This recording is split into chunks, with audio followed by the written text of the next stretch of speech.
So here's the situation of what I'm learning about Las Vegas. Sure, huge amount of houses, sure, a huge amount of collapsed commercial real estate, but there's a human element to this too. The homeless numbers aren't accurate. We're seeing a doubling of homelessness in Las Vegas. This isn't just the chronic homeless guys that are on drugs. These are families, and this isn't even counting. Same things happen in Southern California when families move together. Foreclosed homes equal homelessness. It's all a stage, and the cities and the government agencies are just relying upon the old model that sure, these people will find jobs and they'll get back into the economy. No, no, no. If you're part of the system, sure, you get a lot of the benefits, but if you're new to social services, if you're new to food stamps, if you're new to government housing, you're not gonna get these types of services right away. In fact, they'll make you wait a year or 2 years or 3 years. So if you lose your job and you can't find another one, you are gonna hit the streets. You are going to be homeless. A lot of the locals believe that we're going to see a bounce back in Nevada before any other city, before any other state, because it is such a pro-business, non-bureaucratic local government here. Now the situation you have to throw into that, the monkey wrench in that situation, is we all know we're going through a global economic collapse, especially centered here around the dollar in the United States. Can an economy that's vibrant, libertarian, overcome something on a global scale? We don't know. That's what Las Vegas is and Nevada is. It's a testing ground. Can a pro-free market state, small in comparison to the United States, overcome the global economic shutdown of our system? That's what will be interesting in the years to come, is we're going to see how strong a local free market can fight it out through, for lack of a better term, socialistic policies by our administration. We'll see.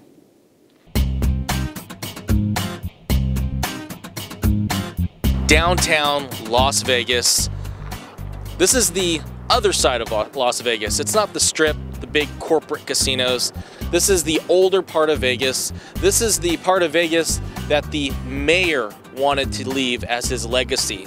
A lot of focused development in this area. As you can see here, look at the size of this condo project. Does this really fit into the landscape of downtown? Well, they hoped it did, but if you look at the bottom, for lease, for lease, for lease. Not a single business is leased out in this condo project. But the story behind the story here is all of this downtown revitalization has been pushed primarily by government infusion of cash. So it hasn't been really a free market development. So what you've seen is millions and millions of dollars poured into this street. Sure, you have some, you have a great bass sign, you got some activity here, but what they don't tell you is, look, right here, vacancy, vacancy, another vacancy. All the money in the world spent by bureaucrats isn't going to revitalize an area. Sure, you spent a bunch of money and were able to create a nice facade, but there's no way the government is going to be able to create free market enterprise. That has to happen on its own.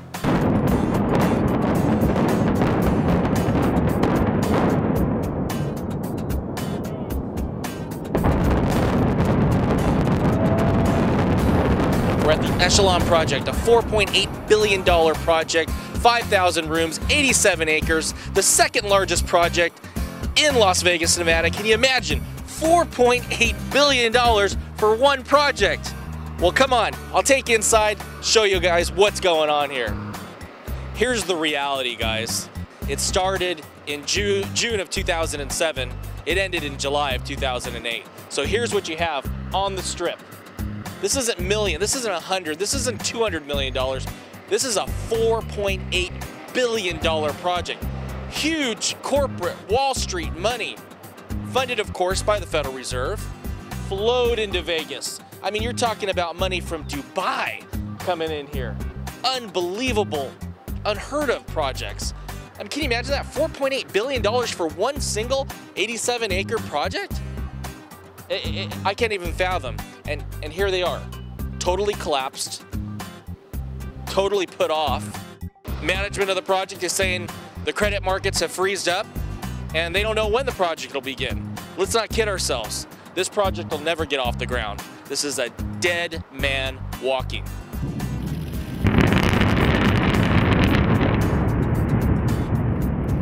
What I have behind me is the ugliest monstrosity you could probably imagine.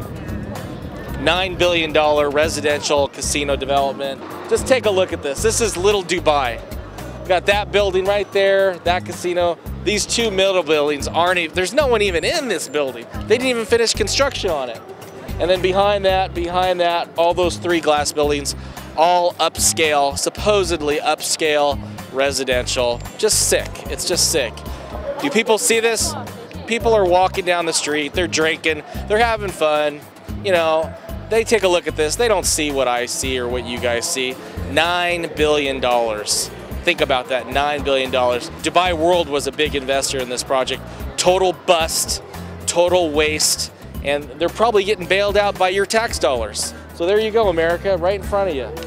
I mean, in steel and glass, right for you. The waste. I mean, this is our little Dubai. Hey guys, I'm leaving Las Vegas. My time here has ended, and there's a lot of things that I learned while I was here. You know, I don't even come out to Vegas that often.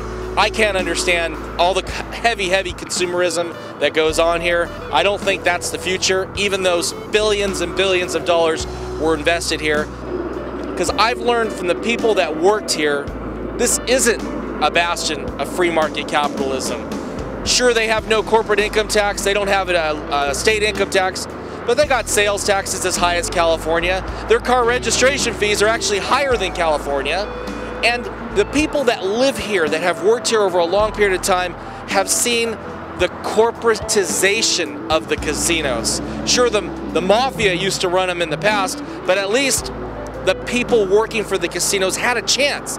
They had a chance to make something of themselves, to make a decent living. What has happened with America? We've socialized even Vegas in the sense that everything has been centralized in Wall Street. All the corporations that have had access to the financing, the securitization, have been able to come in here, buy the mafia guys out, and now what is the process? They're spending billions of dollars in Vegas, and now they're squeezing the small guy. They're paying them less, they're working them harder, and what has been the end-all be-all situation in Vegas? Vegas doesn't have an identity anymore. You come here, the service is bad, the prices for drinks are too high. I really think Vegas is in deep trouble, guys. This place, a place like this, with the Indian gaming competing, they need to find their freaking identity. And the fact that the government bailouts all these banks, and the banks have access to all the capital, has just exacerbated the problem that the casinos aren't meeting the needs of the customers. And I think places like this are just gonna die off even further until they find themselves, until they find a way to truly serve the customer and increase entrepreneurial activity on the ground in Las Vegas. This is George4title, inflation.us. I'd like to thank the guys here. They're really going on a limb. They work for the mainstream media. They helped me produce this. Peace out, take care.